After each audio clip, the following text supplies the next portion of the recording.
이제 오늘 히브리서 말씀 두 번째 시간입니다. 새 언약의 대제사장 되신 예수 그리스도라는 제목으로 하나님 말씀을 증거하겠습니다. 여러분 잘 아시는 것처럼 세계에서 제일 높은 산은 해발 8,848m의 에베레스트 산이죠. 우리나라 사람으로서는 산악인 허영호 씨가 지난 1987년 12월에 이 에베레스트 산을 이제 등정을 했습니다. 정복을 했습니다. 그런데 그가 밝힌 당시의 후일담은 우리에게 놀라운 사실과 충격적인 말을 전해줍니다. 이제 그가 8,700m 지점에 도달했을 때입니다. 정상까지는 이제 고작 148m가 남은 거예요. 그런데 그 남은 148m의 구간이 깎아지는 듯한 그런 얼음 절벽으로 돼 있다는 것입니다. 여기를 건너기 위해서는 얼마의 시간이 필요할지를 예측할 수가 없었어요. 더 중요한 것은 내가 과연 살아서 정상을 정복할 수 있을까? 또 과연 살아서 돌아갈 수 있을까? 그런 두려움에 붙잡히게 됐습니다. 그렇게 이제 정상 정복을 앞두고 주저하고 있을 때 함께 등반했던 그 네팔 셰르파 그 안내자가 이런 말을 했습니다. 공연히 목숨 걸고 정상까지 올라갈 필요 없이 그냥 여기서 사진만 찍고 내려갑시다. 왜냐하면 그 돌출된 그 지점에서 하늘을 배경으로 사진을 찍으면 마치 정상에서 찍은 것처럼 똑같아 보인다는 것입니다. 그러면서 이 셰르파가 더 놀라운 사실을 말해주는데 뭐라고 말했냐면 그동안 자신이 안내를 해주었던 사람들도 사실은 다 똑같이 여기서 사진만 찍고 내려갔다는 거예요. 엄청난 충격적인 얘기를 해준 거예요. 허영호는 그 충격적인 말을 들었지만 그러나 그 셰르파의 제안을 이런 지하에 거절하고 마침내 에베레스트 정상에 올랐다고 합니다. 여러분 무엇을 말하고자 하냐면 오늘 본문의 1절 말씀 중간에 보니까 예수 그리스도는 하늘에서 지극히 크신 이의 보좌 우편에 앉으셨다라고 말씀을 하고 있습니다. 보좌 우편, 가장 높은 자리, 존귀한 자리, 최고의 자리, 영광된 자리라는 것입니다. 그런데 여러분 예수님께서 어떻게 그 높은 하늘 보좌에 앉으셨습니까? 십자가의 모든 고통을 이겨내시고 모든 미혹을 이겨내시고 하나님 말씀에 전적으로 순종하여 이루신 영광이었다는 것입니다. 거저 이루어진 영광이 아니다. 거저 이루어진 영광이 아니다. 여러분 그래서 우리 그리스도인들에게 예수는 어떤 분이냐? 우리에게 어떤 분이셔야 되느냐? 새벽 시간에 말씀드린 것처럼 마치 활을 쏘는 궁사가 집중하고 또 집중하여 바라보는 이 관역의 중심과도 같은 분이다. 여러분 왜 교회 나와 예배를 드리고 왜 신앙생활하고 왜 그럽니까? 이유와 목적이 분명히 있어야 되잖아요. 네? 여러분 활을 쏘는 궁사는 다른 곳에 시선이 가지 않습니다. 오직 저 관역의 중심만 보고 힘껏 활실을 당겨서 쏘는 것입니다. 저기 하나만 집중해서 바라보는 것입니다. 물론 저 관역의 중심을 바라보고 활을 쏘아도 만점이 되는 것은 아니에요. 때로는 바람이 강하게 불고, 때로는 환경이 여의치 않고, 때로는 내 컨디션이 좋지 않아서 10점이 아닌 7점, 8점 그 이하를 쏠 수도 있습니다. 그럼에도 불구하고 궁사의 시선은 늘 이 관역의 중심에 있을 때 여러분 결국은 승리를 하게 된다는 것입니다. 여러분, 오늘 저와 여러분의 이 관역의 중심이 누굽니까? 저와 여러분의 시선이 항상 응시해야 되는 것은 어디입니까? 그것은 바로 예수 그리스도이신 줄로 믿습니다. 네. 그래서 사도 바울이 빌립보서 3장 14절을 통해 이렇게 말했습니다. 우리 같이 한번 보겠습니다. 시작.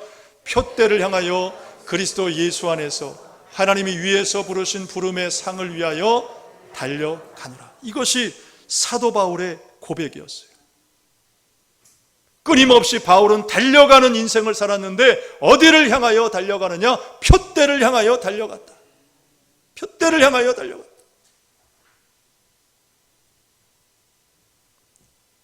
여러분, 이 표대를 향하여라는 이 말의 뜻은 뭐냐면 표대를 똑바로 쳐다보고 가라는 그런 뜻입니다.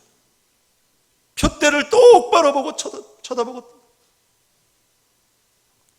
여러분, 그러므로 저와 여러분의 삶의 범사 가운데, 모든 상황 가운데 예수님만 집중하여 바라보시고 달려가시기를 주님의 이름으로 축복합니다. 특별히 우리가 예수님을 더 집중해서 바라봐야 할 때가 있습니다. 그때가 언제냐면 우리가 삶의 어려운 위기를 만날 때입니다. 우리 각자가 개인과 가정마다 어려운 시련들이 때로는 찾아옵니다. 그것이 가난이든 건강의 위기든 사고든 사업의 실패든 실직이든 다양한 우리 각자의 그 삶의 어려운 순간이 올 때 그때 더 우리가 바라봐야 될 분이 바로 예수 그리스도다. 왜냐하면 여러분, 예수님께서 보여주신 모습이 뭐였습니까? 다 십자가의 고난을 이겨내시고 인내하시고 참으시고 끝까지 십자가의 그 뒤에 있는 영광을 바라보시고 이겨내신 것 아니에요? 우리가 어려울 때 주님 바라보면 주님께서 우리를 온전히 여러분 붙들어 주시는 줄 믿습니다. 우리가 지난 수요 예배 때 여호수아 9장 말씀을 살펴봤는데, 여러분, 여호수아와 이스라엘 백성들이 이제 가나안 땅에 들어가서 첫 번째 성 여리고성을 함락을 합니다. 물론 하나님의 전적인 역사죠. 그리고 두 번째 아이성도 한 번의 실패가 있었지만 드디어 두 번째 아이성도 정복을 했어요. 자, 첫 번째 여리고성, 가나안, 아이성을 다 정복하니까 그 다음에 가나안의 7 부족이 두려워 벌벌 떨더라는 것입니다. 그러면서 그 가나안의 7 부족 중에 히위 부족이 있는데 그 히위 족속 중에 기브온 주민이 있어요. 기브온 주민. 그런데 이 기브온 주민이 어떻게 하냐면 살기 위해서 자기들은 먼 곳에서 온 여행자라고 거짓말을 하는 거예요. 그러면서 낡은 신발을 신고 낡은 옷을 입고 그리고 떡도 곰팡이 난 떡을 준비를 한 거예요. 완벽하게 거짓말한, 그러니까 위장술을 한 거죠. 그 성경에는 뭐라고 말씀을 하고 있냐면 꾀를 내어 꾸미되 그랬습니다. 꾀를 내어 꾸몄다. 살려고. 여러분, 꾀를 내었다는 것은 겉으로 볼 땐 말짱하다, 그럴듯하다, 진실처럼 보인다는 뜻입니다. 겉으로 볼 때는. 근데 속은 어때요? 온갖 거짓과 술수와 부패한 것, 썩은 것, 어두운 것, 그게 바로 꾀를 내었다는 그런 뜻입니다. 속과 겉이 다른 것. 그러면서 여호수아에게 우리는 먼 나라에서 왔으니까 화친합시다, 다 그렇게 말을 하니까 여호수아와 이스라엘이 깜짝같이 넘어가요. 기브온은 원하던 결과를 얻었습니다. 그런데 여러분, 성경은 그렇게 끝나질 않아요. 그 뒤에 보면 결국 이 기브온의 그 기막힌 완벽한 이 거짓 위장술이 들통이 납니다. 거짓이 탄로나가 되고 그들은 목숨을 건졌어요. 왜냐하면 화친 조약을 했기 때문에. 그래서 여호수아가 그 화친 때문에 기브온 주민을 살려는 줍니다. 그런데 그들 후손이 대대로 이스라엘의 종이 되어버리는 역사적인 결말이 있다는 거예요. 실제가 그래요. 실제가. 이 기브온 주민들이 나중에는 아예 레위족 속의 종이 되어버립니다. 여러분, 우리는 살아가면서 종종 이런 거짓에 대한 유혹을 받습니다. 끊임없이 받습니다. 때로는 거짓이 좋은 결과를 얻기도 합니다. 거짓으로 위기를 넘기고, 거짓으로 사람들의 마음도 얻고, 거짓으로 어떤 좋은 것, 유익한 것을 얻을 때가 있어요. 그러나 여러분 기억할 것이, 모든 거짓의 시작이 어디냐? 창세기 3장 뱀으로부터 시작된, 그리고 그 뱀의 영향을 받은 하와가 또 남편한테 거짓말하지 않습니다. 사단 마귀가 거짓의 시작이다. 여러분, 하나님은 거짓을 싫어하시고, 그래서 거짓의 결과는 결코 좋을 수가 없는 것입니다. 여러분, 그렇다면 우리가 언제 이 거짓의 유혹을 받습니까? 기브온처럼 삶의 위기를 경험할 때, 어려운 상황에 처할 때 우리는 거짓에 대한 강력한 유혹을 받게 됩니다. 그래서 어떤 신학자가 말하기를, 하와의 그 첫 거짓말 유전자가 모든 인류의 몸 안에 유전되었다. 여러분, 누구가 예외일 게 없어요. 우리는 다, 우리 안에는 거짓 유전자가 있다는 것입니다. 어려운 일을 당하면 나도 모르게 거짓말하고, 거짓 행동을 하고. 여러분, 그러므로 우리가 어려운 일을 당할 때 더 예수 그리스도를 여러분 바라보시기를 바랍니다. 네. 더 예수님 생각하시기를 바랍니다.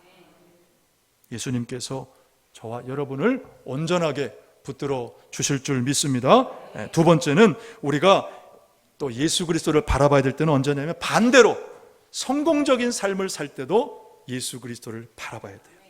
우리가 원하는 일이 이루어지고 또 우리의 모든 필요가 채워질 때, 그때도 우리는 역시 예수 그리스도를 끊임없이 바라봐야 되는 것입니다. 지난번에도 말씀드린 것처럼 벌써 한 4개월이 된 것 같아요. 제가 4개월 전부터 일주일에 4번씩 가서 운동을 합니다. 우리 여기 김경애 권사님, 강준 집사님 있지만, 아들, 우리 갑자기 이름이 뭐죠? 아들이? 네, 만회 그 사진 다 보니까 얼마나 뭐 아시죠? 보셨죠? 네. 여러분, 운동 이게 거저되는 게 아니더라고요. 해보니까 정말 이 몸짱 되는 게 쉬운 일이 아니에요. 부단한 노력을 해야 돼. 우리 만회가 주일 성수만 좀 하면 얼마나 좋을까. 정말 그러면 만점짜리 신랑이 될 텐데 좀 아쉽습니다.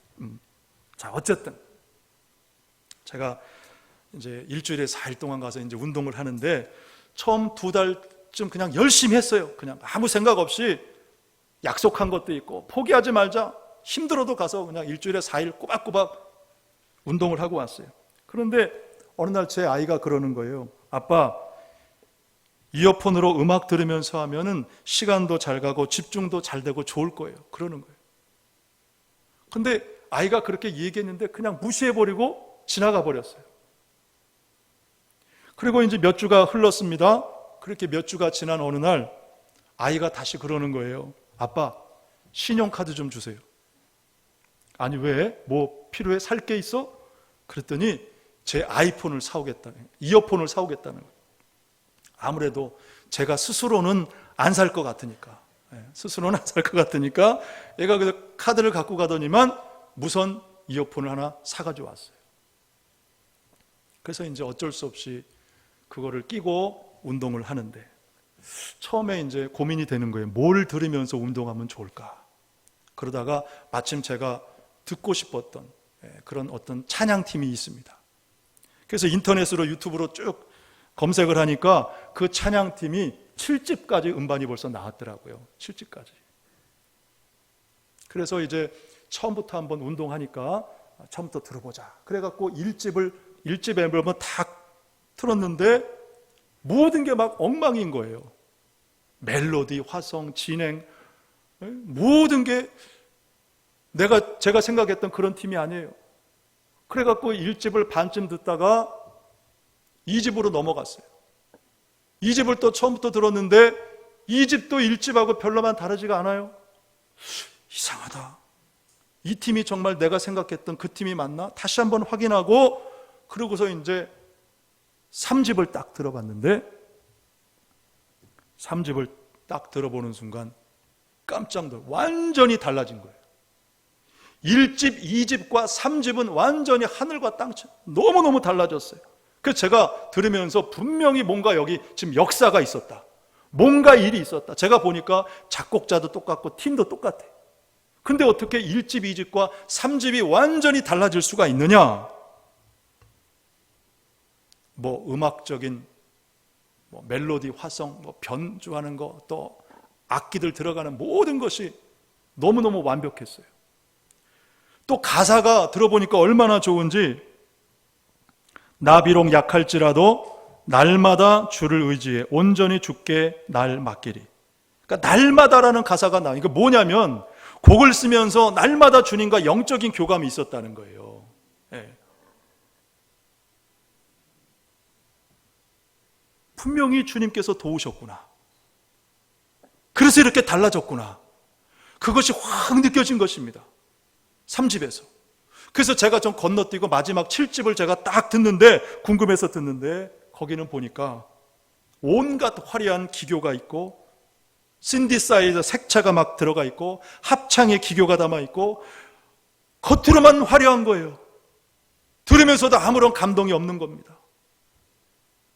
제가 아무런 영적인 그런 감동, 기쁨 느끼는 게 없었어요. 그냥 화려한 거예요.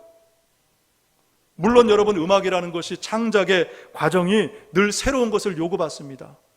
새로워져야 돼요.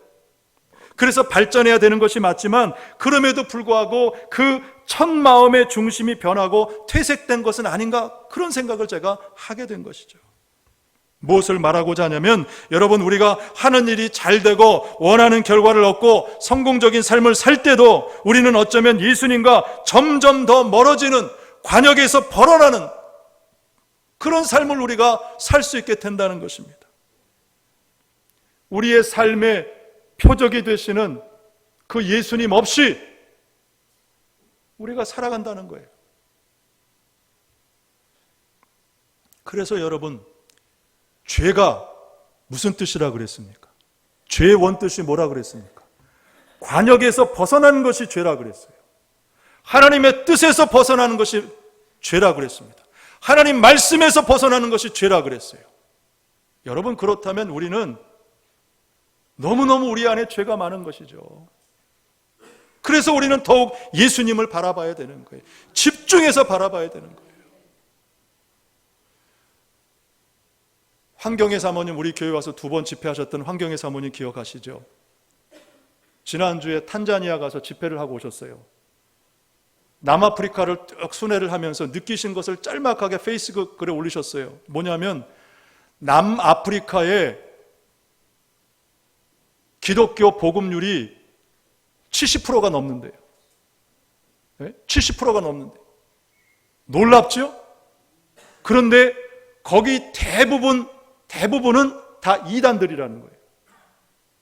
왜 이단들에 빠졌을까요? 말씀이 없는 거예요. 말씀의 기초가 없는 거예요. 그러니까 분별력이 없는 거죠. 남들이 와서, 이단들이 와서 쭉 건들면 다 넘어가는 거예요. 그래서 여러분, 우리가 말씀 중심의 신앙이 되는 게 얼마나 중요한지 모릅니다. 여러분, 기억하십시오. 하나님 앞에 죄는 뭐냐? 관역에서 벗어나는 것. 하나님 뜻에서, 말씀에서 벗어나는 것은 다 죄다. 여러분, 왜 우리는 어려운 일을 당할 때 반대로 성공적인 삶일 때도 예수 그리스도를 끊임없이 바라봐야 되느냐? 바로 이 말씀 때문입니다. 히브리서 12장 2절 말씀. 자, 같이 봅니다. 시작. 믿음의 주요 또 온전하게 하시는 이인 예수를 바라보자. 그는 그 앞에 있는 기쁨을 위하여 십자가를 참으사 부끄러움을 개의치 아니하시더니 하나님 보좌 우편에 앉으셨느니라. 아멘. 우리를 온전하게 하시는 분이 예수 그리스도시다. 여러분, 이 말씀을 통해서 우리가 알게 되는 예수님은 어떤 분이시냐면은 요동하지 않는 분이라는 거예요. 요동하지 않는. 요동하지 않는 분. 잘 된다고 교만하지 않고 어렵다고 깊이 낙심하지 않고 잠깐은 어려울 수 있지만 다시 회복하는 것. 그래서 예수 그리스도를 바라보는 사람은 온전한 거예요. 교만하지도 않고 깊이 낙담하지도 않고. 여러분, 그러므로 이 예수님을 여러분들 바라보시는 저와 여러분 되시기를 바랍니다. 세 번째로 이제 짧게 하고 마치겠습니다. 세 번째, 왜 우리는 예수 그리스도를 바라봐야 되느냐? 언제 바라봐야 되느냐? 바로 죄로 인하여 두렵고 힘겨운 삶을 살 때 우리는 예수 그리스도를 바라봐야 됩니다. 왜냐하면 여러분, 예수님은 새 언약의 대제사장이 되시기 때문에. 여러분, 히브리서 말씀이 참 어려워요. 쉽지가 않습니다. 지금 쉽게 풀어서 여러분들께 말씀을 드리는 건데, 여러분, 오늘 본문 전체에 예수 그리스도는 어떤 분이라고 말씀하냐면 새 언약의 대제사장이다. 조금 어려운 말로 표현하고 있습니다. 자, 먼저 새 언약이라는 것은 그러면 구언약이 있겠죠. 옛날 언약이 있겠죠. 그것이 바로 구약의 제사를 통하여 하나님 앞에 나아갔던 것이 바로 구언약입니다. 그게 바로 첫 언약. 그 첫 언약과 차별되고 다른 것이 바로 새 언약이다. 그리고 대제사장이 하는 일은 뭐냐면, 여러분 아시는 것처럼 1년에 단 한 번 이제 이스라엘 백성들의 죄를 가지고 지성소에 들어가서 하나님 앞에 간절히 기도했던 것이 대제사장의 일이었어요. 그런데 우리 예수님이 어떤 분이시냐? 새 언약의 대제사장이시다. 그렇게 말씀을 하고 있어요. 왜냐하면 여러분, 예수 그리스도가 자신을 제물로 드려서 하나님께 나아가는 길을 영구히 열어주셨기 때문에 새 언약의 대제사장이다. 그래서 여러분 6절 말씀 중간에 보니까 그렇게 하죠. 6절 말씀, 그는 더 좋은 약속으로 세우신 더 좋은 언약의 중보자시다. 중보자, 대제사장이 하는 일이 기도하는 거거든요. 기도하는. 그래서 히브리서 7장 27절은 이렇게 말씀을 하고 있습니다. 우리 한 번 더 보겠습니다. 시작. 그는 저 대제사장들이 먼저 자기 죄를 위하여 다음에 백성의 죄를 위하여 날마다 제사 드리는 것과 같이 할 필요가 없으니 이는 그가 단번에 자기를 드려 이루셨습니다. 아멘. 다시 말하면 예수 그리스도가 이 속죄의 길을 단번에 완성하셨다. 그래서 이것이 영원한 대제사장 되신 예수 그리스도가 만든 새 언약이라고 말하는 것이죠. 그래서 예수님이 이 완성하신 새 언약은 어떤 것이냐면, 자, 12절에 한마디로 이렇게 이제 말씀을 하고 있습니다. 자, 새 언약이 어떤 것이냐? 12절 말씀 같이 봅니다. 시작. 내가 그들의 불의를 긍휼히 여기고 그들의 죄를 다시 기억하지 아니하리라 하셨느니라. 자, 이것이 바로 새 언약이 가진 가장 중요한 핵심이고 그리고 축복이에요. 왜냐하면 여러분, 우리가 예수 그리스도 그분의 피를 의지해서 하나님 앞에 죄를 자백하고 사함받을 수 있기 때문에, 그래서 여러분 우리가 주님 흘리신 피를 뭐라고 얘기합니까? 보혈이라고 부르는 것입니다. 그래서 여러분, 이 보혈이 은혜이고 보혈이 축복이고 보혈이 여러분 저와 여러분에게 능력이 되는 줄로 믿습니다. 그래서 우리가 죄에서 자유를 얻게 함은 보혈의 능력이라고 찬양하잖아요. 여러분, 우리가 죄를 지으면 우리 마음이 어떻게 돼요? 여러분, 죄를 지으면 어떻게 됩니까? 마음이 어둡고 무겁고 살 소망이 다 사라지고 그 자책감 때문에 잠을 이루지 못하잖아요. 그런데 우리가 예수의 보혈을 의지해서 하나님 앞에 나가서 간절히 진실하게 회개하면 하나님은 어떻게 하신다고 말씀했습니까? 지금 12절에 말씀하는 것처럼 너희들의 불의를 긍휼히 여기시고 그리고 죄를 다시 기억하지 아니하리라. 여러분, 이 약속 때문에 우리가 새 언약인 것이고 하나님 앞에 나아갈 수 있는 것입니다. 여러분, 하나님은 우리가 이 죄의 무게 때문에 고통하며 살기를 원치 않으십니다. 죄를 씻음받고 회개하고 자유함으로 기쁨도 소망 넘치는 삶을 살기를 우리 하나님이 원하시는 줄로 믿습니다. 그래서 예수님께서 십자가의 모든 고통을 담당하셨고 부끄러움도 개의치 아니하셨고 끝까지 구원의 길을, 새 언약을 여러분 완성하신 것입니다. 여러분, 그러므로 때로는 우리가 연약함 때문에, 때로는 우리가 기브온처럼 살기 위해서 거짓을 할 때가 있어요. 그럴 때라도 새 언약의 대제사장 되신 여러분 예수님을 믿음으로 여러분 하나님 앞에 담대히 나와서 죄를 위해 진실이 여러분 기도하시기를 바랍니다. 주님이 가볍게 하시고 기쁨과 평안과 자유함을 주실 줄 믿습니다. 그래서 여러분 우리가 회개가 축복인 것입니다. 회개처럼 여러분 중요한 기도가 없는 거예요. 오늘 말씀을 마칩니다. 여러분, 예수 그리스도는 새 언약의 대제사장이라고 오늘 말씀합니다. 어려울 때나 잘 될 때나 성공할 때나 여러분 언제나 늘 그 예수님, 우리 신앙의 표적 되신 예수님을 바라보시기를 바랍니다. 저와 여러분을 흔들림 없이 온전하게 하실 줄로 믿고, 특별히 우리가 죄를 지었을 때, 죄의 무게로 고통당할 때 새 언약의 대제사장 되신 예수님께 깊이 기도하십시오. 모든 죄를 사하시고 자유와 기쁨과 평안과 승리를 주실 줄로 믿습니다.